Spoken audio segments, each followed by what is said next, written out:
réunis ensemble pour ce moment de partage, d'échange et surtout de rencontre. Et le propre justement de la rencontre avec l'étranger, c'est se confronter avec l'altérité, être capable de voir l'autre. Parce qu'en l'autre, il y a aussi une part de nous. C'est sur ça aussi que nous apprend la tradition juive. Comme l'a dit M. Gris avec justesse, le premier qui a été dans la Bible confronté à l'étranger, c'est Abraham. Abraham avec son devoir d'hospitalité, mais Abraham lui aussi a été étranger. Abraham qui va chez les Philistins, où il a des mésaventures telles que racontées par la Bible. Abraham qui a des mésaventures aussi en Égypte. Et son fils Isaac, qui lui aussi a des mésaventures chez les Philistins. Alors, on voit qu'à chaque fois, il y a des problèmes d'émigration, d'immigration, vous appellerez ça comme vous voulez. Et c'est difficile de se confronter à l'autre. Alors évidemment, quand on parle de l'accueil de l'étranger, on parle naturellement de l'histoire qui est un éternel recommencement. Ce sont les mouvements de population qui fondent en réalité l'humanité. Qui peut dire que ses ancêtres habitaient dans cet endroit il y a plus que 4, 5, 6 générations, 10 ans, 10 générations, 20 générations. Mais à un moment ou à un autre, il y a eu des mouvements de population, il y a eu des interconnexions entre les populations. Il n'y a pas aujourd'hui de population de par le monde, et encore plus aujourd'hui avec les velléités et les facilités du monde moderne, qui puisse se targuer d'être une population sans aucun apport extérieur. Et c'est peut-être très bien. D'ailleurs, l'étranger, eh bien ça nous permet de nous remettre en question. Parce que finalement, nous sommes tous un peu étrangers. étranger de par notre culture, de par nos traditions, mais étranger aussi par rapport à autrui. Quelquefois, on peut être étranger avec sa propre famille. On peut être étranger avec ses amis. Et la relation de l'étranger, de l'accueil de l'étranger, c'est être capable de voir celui qui est en situation de détresse ou de difficulté, de lui tendre une main et de lui permettre de traverser cette épreuve et d'aller de l'avant. Et ça, c'est effectivement la leçon que Abraham nous a léguée. D'ailleurs, c'est aussi un rapport particulier. Parce que quand on parle de l'accueil de l'étranger, on parle de la relation qui doit nous relier à autrui. De savoir que nous avons tous des droits et des devoirs. Mais que pour pouvoir mériter nos droits, il faut accomplir tous nos devoirs.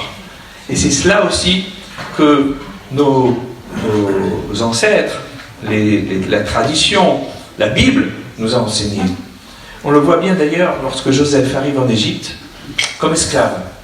Il est accueilli. Et à chaque fois, il ne perd pas une occasion de rappeler que finalement, eh bien, nonobstant les difficultés dans lesquelles il s'est trouvé, il a réussi à parvenir au sommet de l'État. Et il en garde une reconnaissance éternelle. Et quand la famine arrive, il fait venir sa famille, et il y a une reconnaissance extraordinaire qui va s'établir. Alors là, après, l'histoire dérape. Parce que ces étrangers, ces immigrés qui ont été accueillis, au départ, avec tous les honneurs, petit à petit, eh bien, on a oublié le bien qu'ils ont aussi apporté dans le pays dans lequel ils sont arrivés. Et le texte biblique nous dit que, après que Joseph et ses frères aient quitté ce monde, qu'ils sont morts, eh bien, s'est levé un nouveau roi sur l'Égypte.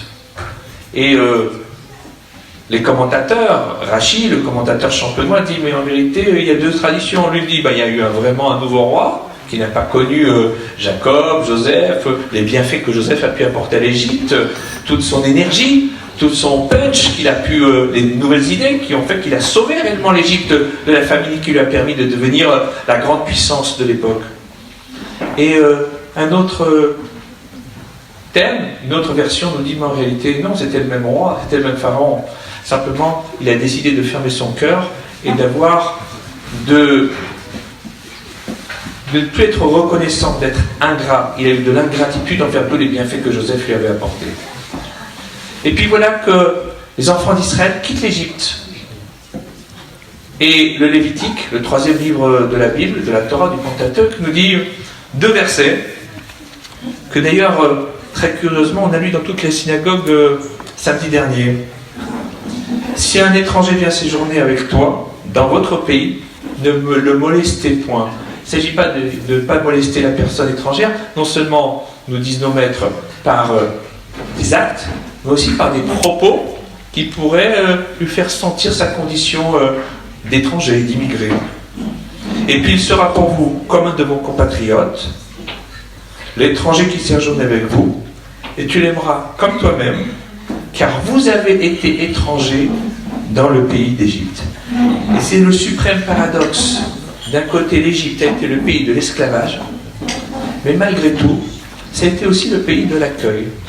Eh bien, on devra toujours garder en mémoire le bienfait qui a pu être apporté par le pays d'accueil et laisser de côté les écueils qu'on a pu y rencontrer. Car ce qui doit d'abord et avant tout primer, c'est la reconnaissance qui doit primer sur l'ingratitude. Et puis, c'est vraiment le contre-exemple par excellence. Je suis l'Éternel votre Dieu. C'est ainsi que Dieu donne ce commandement. Tu aimeras l'étranger, car je suis l'Éternel votre Dieu. Le pluriel qui est employé vient nous dire que aussi bien l'autochtone que l'étranger est concerné par cela. Car nous sommes tous les créatures de Dieu, tous nous avons été créés à son image, et tous nous avons des devoirs mutuels envers le Créateur et envers chacun d'entre nous, afin que, justement, parce que chacun aura été capable d'assumer ses devoirs, nul n'est plus besoin de revendiquer ses droits. C'est peut-être là le propre de l'accueil de l'étranger, être capable de lui faire une place, de lui donner sa place, et de faire en sorte que grâce à cela, eh bien désormais, il se sente chez lui, en étant fraternel avec ceux qui l'ont accueilli, et que nul n'oublie le bienfait qu'il a pu apporter à l'autre. C'est par le bien dont on se souvient et le mal que l'on a oublié que l'on est capable de faire progresser la société, de faire en sorte que demain, la société sera plus fraternelle et qu'elle pourra faire en sorte que nul ne puisse dire à autrui « toi, tu es un étranger ». Non, nous avons tous été étrangers un jour ou un autre et désormais, nous sommes tous concitoyens. Je vous remercie. Merci pour ce propos, merci de nous donner l'opportunité d'échanger sur ces questions qui sont très vives dans notre aujourd'hui. Pour se rencontrer, il faut être deux. Sinon, nous risquons bien de parler avec notre miroir. J'ai envie de citer rapidement deux écrivains, deux poètes. L'étranger, nous dit Edmond Jabès, l'étranger te permet d'être toi-même en faisant de toi un étranger. Ou bien Julia Kristeva, étrangement, l'étranger nous habite. Il est la face cachée de notre identité. Toute rencontre invite à sortir et à faire face. À faire face, entre autres, à d'éventuelles peurs. Si là ou les peurs arrivent, il est précieux de les écouter, de les entendre, et d'entendre ce qui, dans la différence, fait naître la peur. Ça peut être la différence éthique, culturelle, religieuse, économique, ou encore d'autres terres inconnues. Ces différences peuvent être prises comme des obstacles absolus.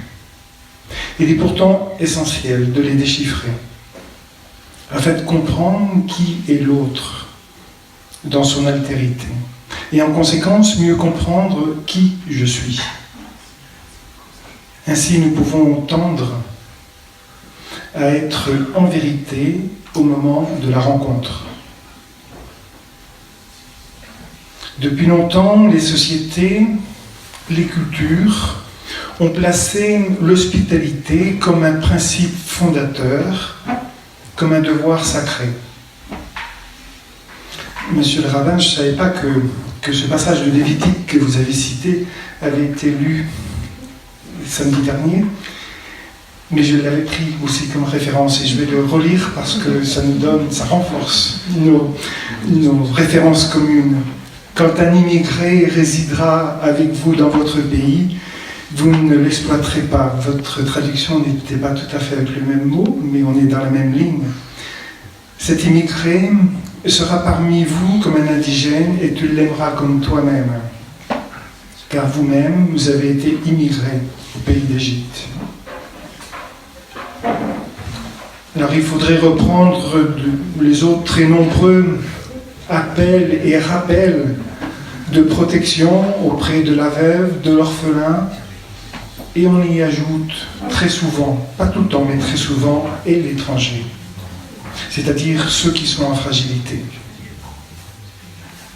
Et dans le même temps, les sociétés, les individus prennent les précautions afin de se protéger, afin de se ménager ou de s'approprier un espace, ou encore parce que les peurs sont trop fortes. Ces tensions traversent toutes les générations. Et chaque génération doit se mettre en route avec les réalités du moment.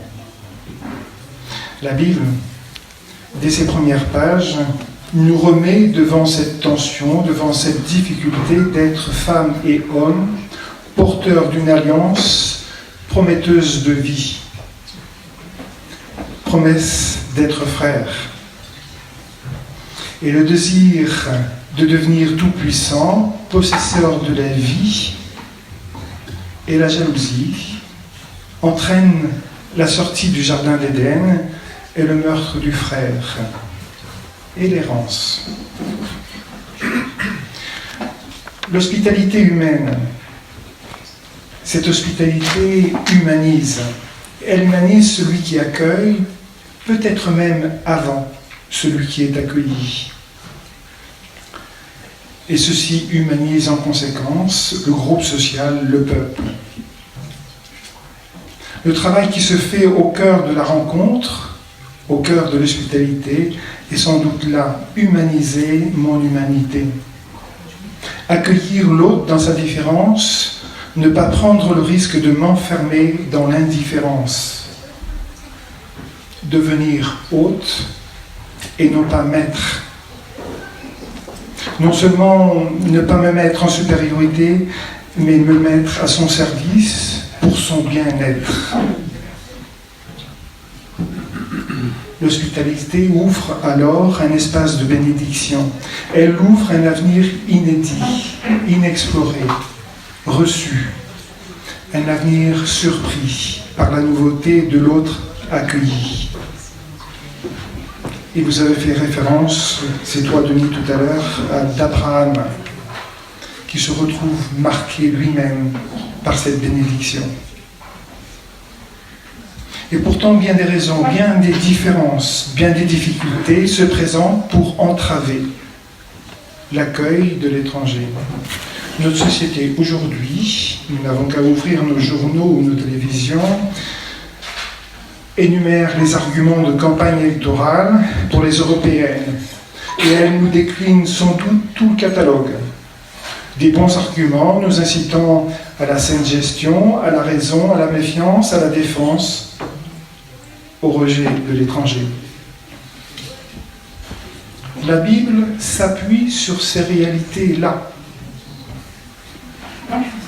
qui sont réalités humaines, sociales, économiques, qui sont, au regard de la Bible, réalité de l'alliance avec Dieu, pour trouver un chemin malgré les turpitudes. Les pasteurs étaient migrants. Abraham lui-même répond à l'appel de Dieu en acceptant lui aussi de partir sans savoir où il allait. Il fait confiance en son Dieu, un Dieu qui invite au déplacement. L'itinérance sera son école de la confiance et de l'espérance. Son Dieu est un Dieu unique, un Dieu qui ne divise pas, un Dieu qui souhaite et promet une terre de bonheur et de paix pour le peuple. Mais arrivé en cette terre promise, le peuple devra s'interroger. En se sédentarisant, il sédentarise aussi son Dieu. Par la suite, les épreuves traversées au fil de l'histoire permettront de prendre conscience que les seules frontières réelles pour Dieu sont celles qui séparent ceux qui ont foi en lui et ceux qui mettent leur confiance en des idoles. Les idoles, vous savez, ces faux dieux, ces pseudo-dieux qui n'invitent pas à s'aventurer, qui n'invitent pas à devenir soi-même, mais qui enferment, obligent à imiter, à répéter des rituels. Dieu n'est pas enfermé dans des frontières politiques, physiques, ni rituelles. Ces frontières qui créent ainsi des étrangers. Les frontières de Dieu sont celles de la confiance, de l'humanité, de la capacité à participer à la création, à ouvrir un avenir. Paul, dans sa lettre aux habitants de Galate, nous redit, dans le chapitre 3, « Il n'y a plus ni juif ni grec, il n'y a plus ni esclave ni homme libre, il n'y a plus l'homme et la femme, car tous, vous n'êtes qu'un en Jésus-Christ. » Paul rappelle aux femmes et aux hommes que c'est à la liberté que vous avez été appelés. Et il invite les gens de Galate à ne pas rester enfermés dans les déterminations de naissance, de culture ou de sang.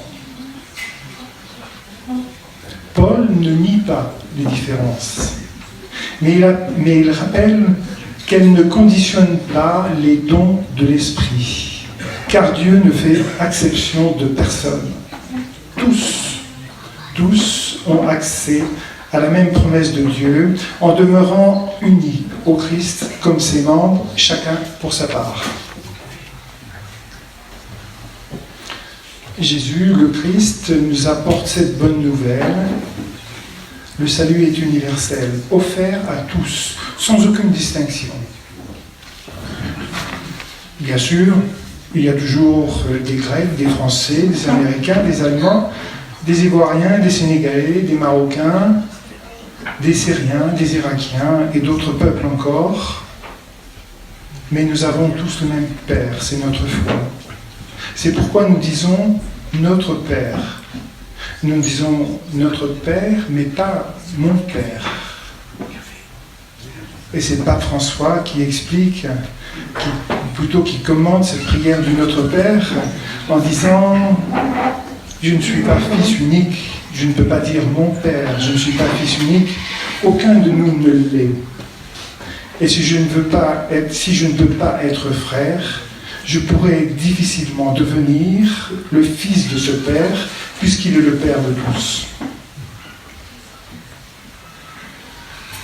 Revenons visiter l'évangile de Matthieu dans son chapitre 25, au moment où il évoque le jugement dernier. Et si je cite un peu brièvement, « Venez à moi, les bénis de mon Père, j'étais un étranger et vous m'avez accueilli. » Et devant l'étonnement de ses interlocuteurs, il ajoute « Quand vous l'avez fait à l'un de ces petits, c'est à moi que vous l'avez fait. » Tout à la fois, le croyant, le disciple, est celui qui a la grandeur suffisante pour accueillir l'étranger et en même temps la capacité de se situer dans le groupe social comme l'étranger, comme celui qui cherche un chemin pour le bonheur, celui qui n'a pas de frontières définies pour rencontrer l'autre. La foi fait du croyant un humain fraternel, au-delà de toutes les distinctions de culture, de sang ou autre. Il est en dehors de ces distinctions parce qu'il est invité à la fraternité, donc à remplir pleinement ces dimensions humaines, sociales. Définir des frontières humaines, c'est enfermer Dieu dans des frontières. Définir une frontière, c'est mettre en place des droits et des devoirs au sein de ces frontières. Au plan sociétal, politique, cela s'entend, cela est nécessaire. Mais au niveau humain, mettre des frontières entre les personnes serait s'éloigner de Dieu, ce serait s'éloigner de Jésus-Christ. Et je cite Saint Paul encore, et dans une autre lettre, celle qui s'adresse aux Philippiens, et Paul dit, lui qui était de condition divine, n'a pas considéré cette condition comme une proie à saisir, d'être l'égal de Dieu. Mais il s'est dépouillé, prenant la condition de serviteur. Jésus le Christ nous invite à dépasser ce qui nous sépare les uns des autres. Il nous invite à une fraternité miséricordieuse. La miséricorde, rappelons-le, ce sentiment, ce ressenti que les mamans connaissent mieux que nous les hommes, ce sentiment, ce ressenti que vous avez, mesdames, quand vous portez un enfant, c'est la miséricorde, c'est ce que vous ressentez vis-à-vis de cet enfant porté en votre sein. Alors c'est un sentiment aussi fort que celui-là que Jésus nous invite à avoir pour nos frères migrants, avec nos frères étrangers. La fraternité miséricordieuse que Jésus le Christ est venu vivre est celle de l'amour de Dieu, rendue présente au cœur de notre humanité par l'esprit même que Dieu dépose au cœur de l'humanité. Et j'en terminerai en citant Monseigneur Pontier, évêque à Marseille, qui redit dans la Bible, l'accueil de l'étranger est une exigence éthique qui vérifie notre conversion à la fraternité humaine. بسم الله السؤال على قوة إلا بالله شرح صدري ويسر لي لقطة لساني يفقهوا قولي. Alors, mes chers amis, d'abord merci d'être parmi nous. Je vais essayer d'être bref, comme on dit. Alors la notion d'étranger en islam, on a deux notions. Qui, si vous voulez, une notion beaucoup plus profonde qui est spirituelle. En islam, comme la plupart d'entre vous le savent, est basé sur 5 piliers qui sont la profession de foi, la prière et la zakat qui est l'aumône légale. L'aumône légale, c'est un impôt qu'on prend chez les riches. Donc, chaque personne qui a dépassé un seuil donné pendant un an en quantité d'argent, il doit sortir quelque chose comme 2,5%. C'est une entité qui ramasse cet argent qui le distribue aux pauvres. Or, les catégories de pauvres sont catégorisées dans le Coran. C'est-à-dire à qui on doit donner cet argent, qui sont les pauvres. Alors, il y a une catégorie de gens qui sont les pauvres, les indigents, les lourdement endettés, et puis l'étranger qui est sans ressources. Autrement dit, l'étranger qui est sans ressources doit être pris en charge par la communauté. Il n'y a pas d'étranger dans la société normalement. Celui qui a perdu ses papiers, celui qui se retrouve étranger dans un autre pays, parce que nous sommes tous étrangers quelque part, doit être pris en compte par la société. D'ailleurs, pour les personnes qui ne jeûnent pas, on va parler de la notion du jeûne après, pour les personnes qui ne jeûnent pas et qui ont une maladie, par exemple longue durée, ou une maladie, et qui ne peuvent pas jeûner, physiquement ils ne peuvent pas jeûner, ils doivent sortir une aumône, toujours. Et en fait, en islam, quand on fait un péché, quand on fait une erreur, une faute, on doit s'amender. Et si on veut s'amender, qu'est-ce qu'il faut faire? Il faut apporter du réconfort pour quelqu'un d'autre. On s'amende en libérant un esclave, on s'amende en nourrissant un pauvre, on s'amende en vêtissant un pauvre, toujours. Et donc, en islam, quand on ne peut pas jeûner, personne âgée, une personne malade ne peut pas jeûner, donc, pour s'amender, elle doit nourrir un pauvre. Et le pauvre, justement, souvent, c'est cet étranger. Il fait partie des pauvres. Mais le pauvre, comment on doit le nourrir? Et nous, les musulmans, désolé de le dire à mes coreligionnaires musulmans, on a travesti un petit peu cette notion. On cherche combien on doit donner. 7 euros, 10 euros. Alors, dans la notion du Coran, Allah subhanahu wa ta'ala nous dit qu'il faut nourrir un pauvre. Ça veut dire quoi, nourrir un pauvre? L'asseoir à ta table, le ramener chez toi, aller le chercher, le pauvre.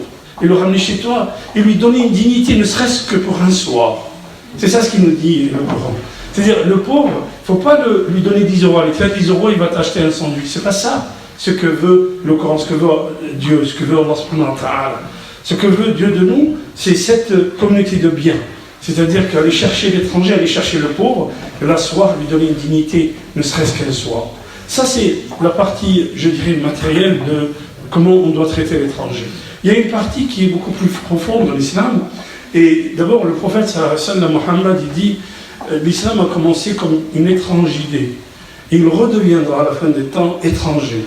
Alors, apporter la bonne nouvelle aux étrangers. Alors, on lui pose la question, qui sont les étrangers à la soi? Qui sont les étrangers?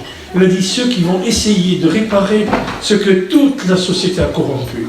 C'est-à-dire, on va se retrouver dans une marée humaine de gens corrompus et on essaye, les gens essayeront de tenir le cap qui est le cap de la vérité.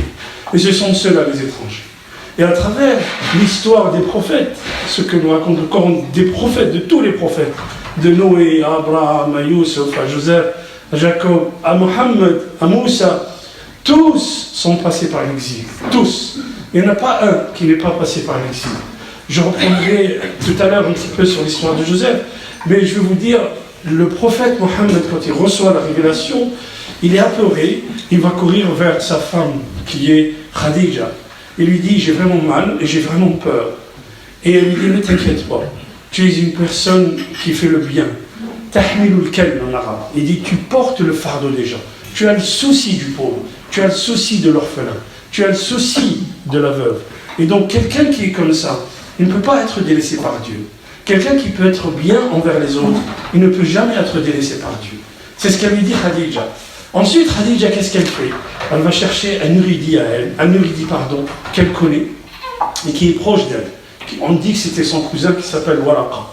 Waraqa, c'était un érudit qui connaissait la Torah, qui connaissait les évangiles, et qui dit à Mohammed, quand Mohammed lui raconte ce qui lui est arrivé, il lui dit, c'est le même symptôme qui est arrivé à Moïse, qui est arrivé à Moussa. Et Waraqa était avancé dans l'âge, il dit, si Dieu me prête vie, j'assisterai au jour où ton peuple te sortira de chez toi, te sortira de ton pays. Il dit, waouh, ils vont me sortir. Et dit à chaque fois qu'il y a quelqu'un qui rapporte quelque chose comme ce que tu as ramené, c'est-à-dire appeler à la vérité, à l'unicité de Dieu, se détacher de ce matérialisme ambiant, se détacher de cette terre, son peuple se rebelle contre lui, ils vont le faire sortir. Et effectivement, c'est ce qui va arriver. Et c'est ce qui est arrivé à Moïse, c'est ce qui est arrivé à Abraham. Tous les prophètes sont passés par l'exil. Et cette question qu'on doit se poser nous tous, qui sommes-nous et est-ce qu'on n'est pas tous étrangers quelque part? Étrangers par rapport à la société dans laquelle nous vivons, qui ne comprend pas ce que nous souhaitons, ou qui ne comprend pas notre quête spirituelle, qui ne comprend pas pourquoi nous recherchons Dieu, parce que ça apaise nos cœurs. La société et l'ambiance qui est autour de nous, de la société dans laquelle nous vivons. Quand je dis la société, on peut parler de la France, mais on peut parler du mondialisme ambiant. Des fois, les gens ne comprennent pas ces étrangers qui sont en quête de spiritualité. Or, le prophète, sallallahu alayhi wa sallam, je finis par ça, je ne vais pas tarder. Tout à l'heure, M. le rabbin, il a parlé de Joseph. L'histoire de Joseph, elle existe dans le Coran, pareil, comme elle existe dans la Bible hébraïque. Et Joseph, il était choyé par son père, il était adulé par son père, il était aimé par son père. Et ses frères sont jaloux, donc ils vont le jeter dans le puits. Il va être retiré du puits, il va être récupéré par une caravane. Et la caravane, elle va le vendre pour un vil prix. D'abord, les exégètes, ils vous disent, regardez, Joseph, écoutez bien, Joseph, qui est un fils de prophète, Jacob, qui est petit-fils de prophète, Isaac, qui est petit-petit-fils du grand prophète Abraham. Il se retrouve dans un puits et il est vendu pour un vil prix.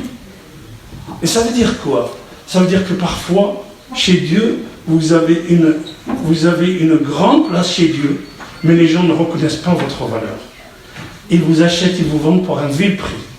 Donc ne vous inquiétez pas. Si chez Dieu vous êtes élevé, peu importe la vie des gens. Ensuite, on vous dit, Joseph, il était choisi par son père, il va se retrouver dans un puits, il va se retrouver au palais, il va être tenté par la femme, il va se retrouver en prison, ensuite il va se retrouver ministre du budget, si vous voulez. C'est quoi ça? Ça c'est la vie. La vie, c'est une courbe sinusoïdale. Elle monte et elle descend. Et nul ne peut dire aujourd'hui que demain peut-être il ne sera pas exilé. Ça c'est la vie, elle monte et elle descend. Et l'histoire de Joseph nous dit que si vous êtes au creux de la vague, ne vous inquiétez pas, parce que viendra le jour où Dieu vous soulèvera et vous élèvera. Donc ne vous inquiétez pas. Et ça, j'arrive en conclusion, le prophète sallallahu alayhi wa sallam, Muhammad, il nous dit qu'on fait dunya ka'annaka gharibun wa abiru sabil. Soit dans cette vie ici-bas comme un étranger, ou bien juste un voyageur de passage. Le voyageur de passage ne cumule pas les biens de ce monde. Et c'est ça en fait l'étrangeté qu'on peut porter en nous. C'est que justement l'islam nous apporte quoi? Il nous apprend quoi? Le détachement par rapport à cette terre. En fait, le jeûne, on est en train de célébrer la rupture du jeûne, et le jeûne, qu'est-ce qu'il nous apprend? Abu Hamd al-Ghazali, qui est un érudit du XIe siècle, il dit le jeûne, c'est 3 catégories de personnes. La première catégorie de personnes, c'est le jeûneur, le commun des mortels, celui qui s'abstient de manger et de boire. Ça, c'est tout le monde qui jeûne. La deuxième catégorie, c'est celui qui fait jeûner ses membres, c'est-à-dire qu'il ne dit pas n'importe quoi, il n'écoute pas n'importe quoi, il ne fait pas n'importe quoi. Et celui-là, il est en état d'éveil, il a un cœur en état d'éveil. Et la troisième catégorie de jeûne, Abraham nous dit, c'est celui qui s'est complètement détaché de cette vie, que même son cœur, il jeûne. À tel point qu'il ne pense même pas à ce qu'il va manger à la rupture du jeûne. Et celui-là, il s'est complètement détaché de cette vie ici-bas. Et bien ce détachement, c'est ce que le prophète nous préconise, en nous disant, soyez étrangers dans cette vie, parce que vous n'apporterez rien, vous ne rapporterez rien avec vous. Seulement celui qui arrive chez Dieu avec un cœur saint. Et j'espère qu'on sera tous avec un cœur saint. Merci. Merci pour tous ces propos qui nous ont fait passer d'un échange, disons, sensible, des agapes agréables, terrestres, à un autre plan de perception des choses et de notre vie. Donc c'est, je pense là-dessus que nous allons nous séparer et j'espère nous donner rendez-vous pour l'année prochaine et pour cet échange. En tout cas, nous remercions tous d'être venus. d'avoir par votre présence rendu un peu moins étrangers les uns aux autres. Et j'espère que s'il y a de l'étrangeté en nous, qu'elle soit comme